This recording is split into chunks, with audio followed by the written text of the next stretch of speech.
রেস্টুরেন্টের complimentary food খেতে কিন্তু বেশ ভালোই লাগে, তাই না? তো আমাদেরকেও প্রথমে দেওয়া হয়েছিল নিমকি ভাজা। বেশ অনেক দিন পর নিমকি ভাজা খেয়ে বেশ ভালোই লেগেছিল।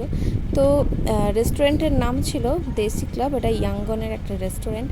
তো আমরা দুজনে মিলে গিয়েছিলাম সেখানে। তো ফার্স্ট টাইম যাওয়ার পরে খাওয়া দাওয়া বেশ ভালোই লেগেছিলো।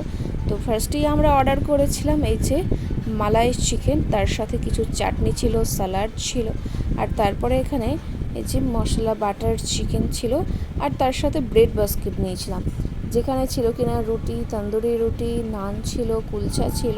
প্রত্যেকটা খাবারই ভীষণ সুন্দর লেগেছিল আমাদের। তবে এটা ঠিক যে ইন্ডিয়ান তরকার মতন টেস্ট এখানে আনতে পারেনি। আমরা যতবারই ইন্ডিয়ান তরকারি খেয়েছি ভীষণ ভীষণ ভালো লেগেছে। তবে এই রেস্টুরেন্টে আসার পরে মনে হয়েছে যে না, কোথাও কিছু একটু হলেও কম আছে ইন্ডিয়ান তরকার থেকে। আজকের ভিডিওটি এখানেই শেষ করছি। ফিরে আসছি অন্য একদিন নতুন একটি ভিডিও নিয়ে। আর আমার ভিডিওগুলি ভালো লেগে থাকলে please like, comment, share, subscribe করে দিও। আজকে এখানকার মতো টাটা।